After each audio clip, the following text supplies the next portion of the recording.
A névoa cobre a terra como um manto antigo. Florestas densas se estendem até onde o olhar não alcança. Rios largos cortam o solo como cicatrizes abertas pela própria natureza. O vento atravessa as árvores carregando o cheiro de terra úmida, fumaça e sangue seco. Aqui, o mundo ainda não tem nome. Não há França, não há Roma, não há império. Há apenas a Gália. Um território vasto, indomado, fragmentado em dezenas de povos que não se veem como parte de um todo, mas que compartilham algo essencial: a certeza de que a vida é curta, violenta e precisa ser vivida com honra. Muito antes das legiões marcharem, muito antes das estradas de pedra cortarem a paisagem, a Gália já era um mundo completo, um mundo que não esperava ser salvo, um mundo que não se via como atrasado, um mundo que não imaginava que seria lembrado apenas como o antes. Antes de continuarmos, se histórias sobre mundos esquecidos, civilizações destruídas e o nascimento de algo maior te prendem até o fim, inscreva-se no Ecos da História. Aqui a história não começa nos palácios, começa na terra, no sangue e no silêncio. Os homens que vivem aqui não escrevem sua história em livros, eles a gravam na memória, nos cantos, nos rituais, nos corpos marcados por batalhas. A palavra falada vale mais que qualquer decreto. O juramento feito diante da tribo é mais forte que qualquer lei escrita. A Gália é dividida em clãs, tribos independentes, muitas vezes rivais, às vezes aliadas apenas por necessidade. Não existe um rei único, não existe uma capital. O poder é local, pessoal, instável. Um chefe governa enquanto é forte, enquanto é respeitado, enquanto consegue proteger os seus. Quando falha, cai. As aldeias se organizam em torno da terra, do trabalho coletivo e da proteção mútua. A agricultura sustenta a tribo.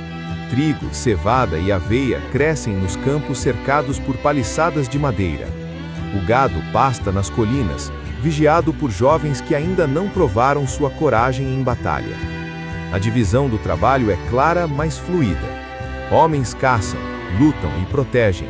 Mulheres tecem, cuidam da terra e mantêm a memória das famílias. Mas não há rigidez absoluta. Mulheres gaulesas podem possuir terras, herdar bens e, em algumas tribos, até mesmo lutar ao lado dos homens. O comércio existe, principalmente com povos vizinhos. Âmbar vindo do norte, sal das minas do interior, vinho que começa a chegar do sul, trazido por mercadores que falam línguas estranhas e contam histórias de cidades de pedra que tocam o céu. O metal é trabalhado com habilidade impressionante. Ferreiros transformam ferro e bronze em armas que não são apenas funcionais, mas belas. Espadas longas decoradas com padrões entrelaçados, capacetes que brilham sob o sol, joias que marcam status e poder.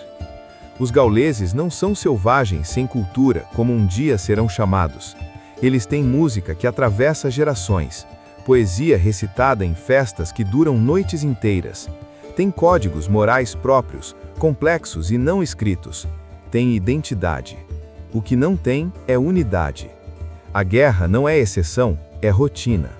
Disputas por terras, rotas comerciais, gado e prestígio moldam o cotidiano. A morte não é vista como tragédia absoluta, mas como parte do ciclo. O guerreiro ideal não é o que vive muito, mas o que deixa um nome que sobreviva a ele. Desde cedo, os jovens aprendem que lutar é inevitável. Aos 7 anos, um menino já segura sua primeira lança de treino. Aos 12, já participou de caçadas que testam coragem e resistência. Aos 15, está pronto para sua primeira batalha. Espadas, lanças e escudos fazem parte do dia a dia, mas a força bruta não é tudo. Coragem, lealdade e reputação definem quem lidera e quem desaparece no esquecimento. O combate gaulês é barulhento, caótico aos olhos externos, mas segue padrões próprios. Guerreiros avançam gritando, batendo espadas contra escudos, criando um estrondo que deve quebrar o espírito do inimigo antes mesmo do primeiro golpe. Alguns pintam o corpo com padrões azuis extraídos de plantas. Outros deixam o cabelo crescer e o fixam com cal, criando uma aparência que deve impressionar e intimidar. Mas há ordem nesse caos. Chefes comandam grupos de guerreiros jurados a eles. A lealdade pessoal é tudo. Um homem pode abandonar sua tribo, mas nunca seu senhor de guerra. Morrer ao lado dele não é obrigação, é honra suprema. E há regras, mesmo na violência. Desafios individuais decidem disputas sem derramar sangue de todos. Reféns são trocados entre tribos como garantia de paz temporária. Prisioneiros nobres podem ser resgatados, os comuns escravizados ou sacrificados.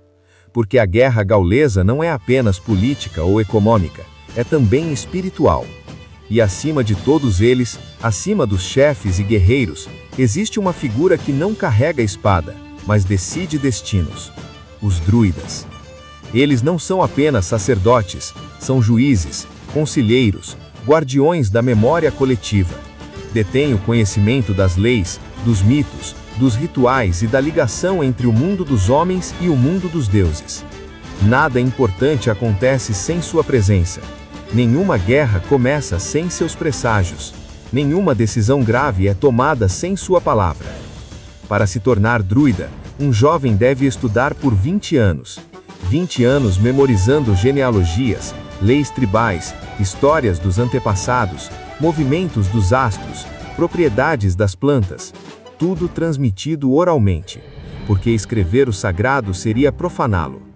Os druidas se movem entre tribos sem medo. Mesmo em tempos de guerra, eles atravessam territórios inimigos protegidos por seu status. São neutros por função, sagrados por natureza. Ofender um druida não é crime político, é blasfêmia. Os gauleses acreditam que a alma não morre, ela apenas atravessa para outro estado. Isso muda tudo. Morrer em batalha não é o fim, é passagem, é honra, é continuidade. Por isso, o medo não governa a Gália.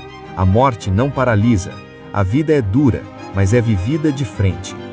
O calendário gaulês segue a lua, não o sol. Suas festas marcam o tempo entre colheita e semeadura, entre guerra e paz, entre o mundo dos vivos e o mundo dos mortos. Samain, quando a fronteira entre mundos se dissolve. Beltane, quando o fogo renova a terra. Imbolc, Lugnasad, cada uma com seus rituais próprios. E há deuses, muitos deuses. Cada tribo tem seus favoritos, mas alguns são reconhecidos por todos. Teutates, protetor da tribo. Taranis, senhor do trovão. Esos, deus das árvores e da guerra. Epona, guardiã dos cavalos.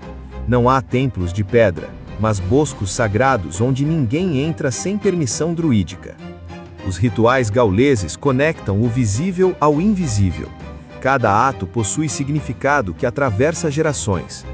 O mais importante acontece nos boscos sagrados, os nemetons, clareiras escondidas no coração das florestas antigas, onde árvores centenárias formam colunas naturais, e a luz do sol penetra como lâminas douradas. Ali, druidas realizam cerimônias que ninguém mais pode testemunhar. O sacrifício faz parte desse mundo, não por crueldade, mas por lógica espiritual. Os deuses deram a vida, a terra, a colheita. Em troca, os homens devem oferecer algo de valor. Animais, principalmente.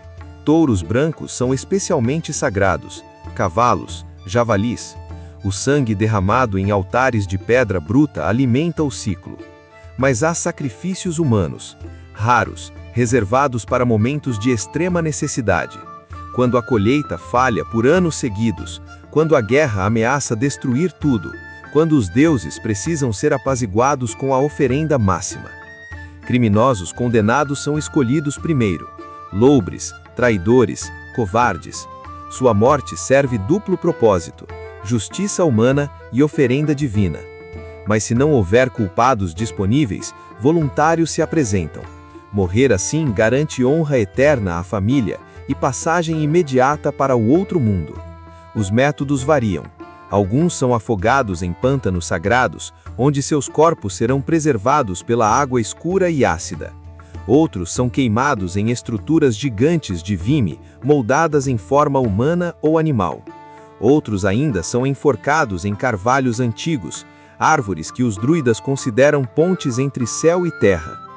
O visco cresce nesses carvalhos, planta sagrada que não toca o chão, que vive entre mundos. Uma vez por ano, no 6º dia após a lua nova, druidas vestidos de branco cortam o visco com foices de ouro. A planta não pode tocar a terra. Tecidos brancos a recebem. Será usada em poções de cura, rituais de fertilidade, proteção contra espíritos malignos. E há também os festivais, grandes reuniões tribais onde milhares se juntam por dias. Competições de força, corridas de carros puxados por cavalos, concursos de poesia onde bardos disputam quem conta melhor as histórias antigas. Comida compartilhada, hidromel correndo solto, músicas que ecoam pela noite. Nesses momentos, as rivalidades são suspensas. Tribos inimigas acampam lado a lado, protegidas pela trégua sagrada. É quando casamentos são arranjados, quando disputas são julgadas por druidas, quando a Gália, por breves dias, age como se fosse una. E então, o festival termina. Cada um volta para sua terra. As rivalidades recomeçam. Cada tribo luta por si. Cada chefe pensa primeiro nos seus. Antigas rivalidades impedem alianças duradouras. O orgulho local pesa mais que qualquer visão de futuro comum.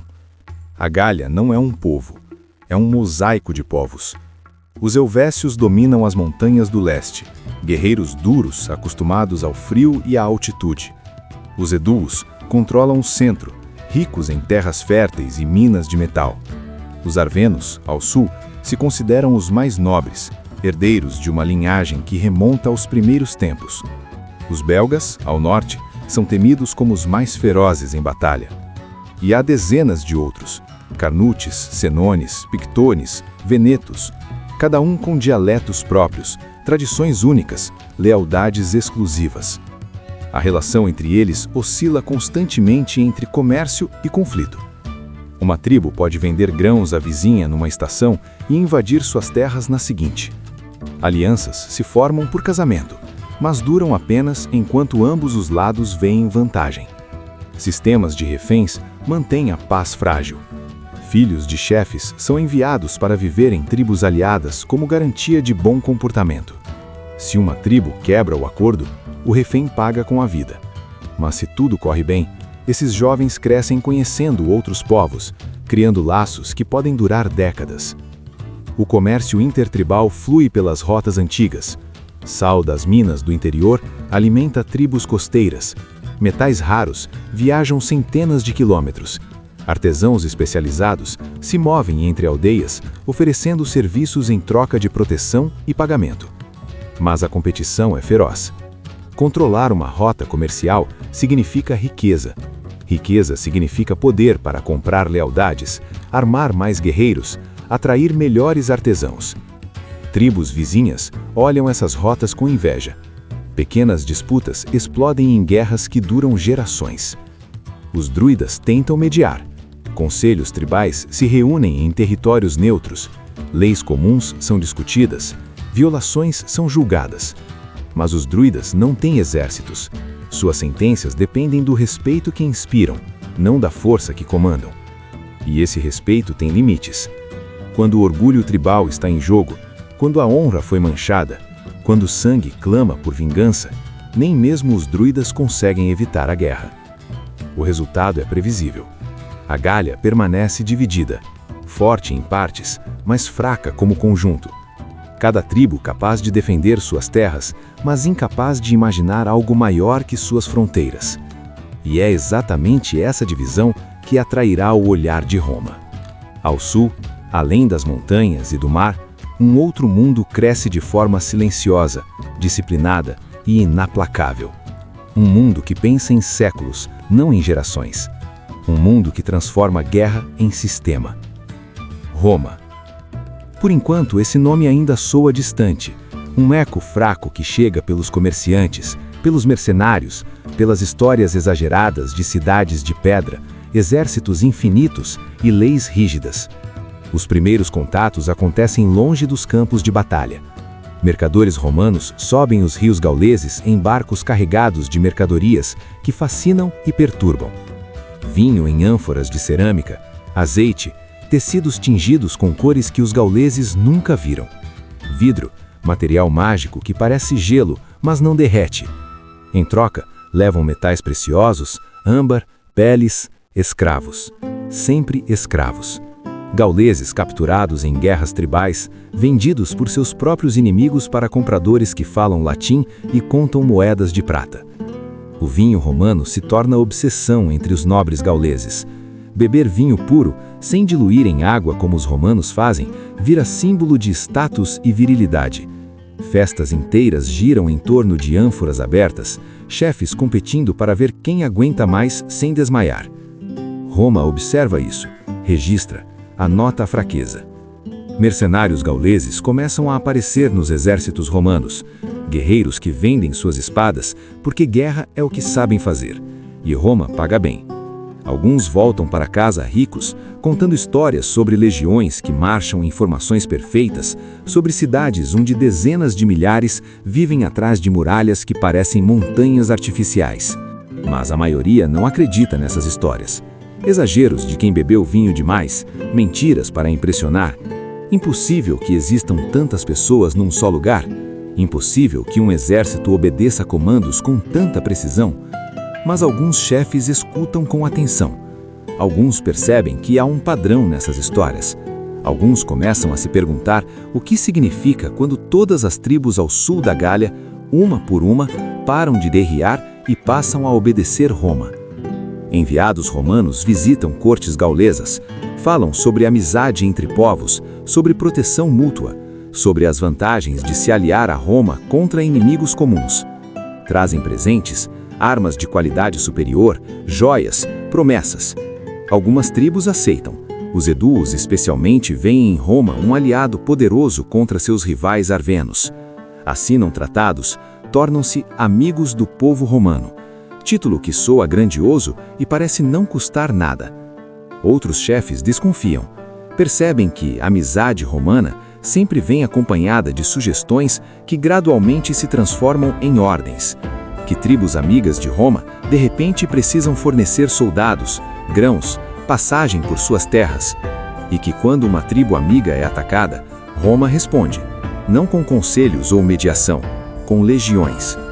As primeiras legiões que cruzam os Alpes não vêm como invasoras, vêm como libertadoras, chamadas por aliados gauleses, lutam ao lado de tribos contra outras tribos, vencem batalhas, depois não vão embora. Estabelecem acampamentos, temporários, dizem, só até a situação se estabilizar. Mas os acampamentos ganham paliçadas, depois muros, depois parecem pequenas cidades. E ao redor dessas cidades, mercadores romanos se instalam. Artesãos chegam, prostitutas, taberneiros, agiotas. Uma economia romana brota no solo gaulês como erva de ninha impossível de arrancar.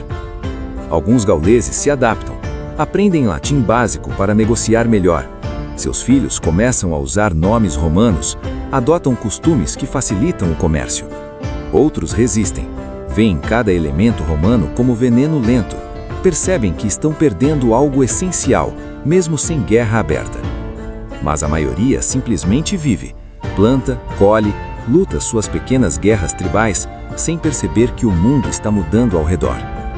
Roma não precisa conquistar tudo de uma vez.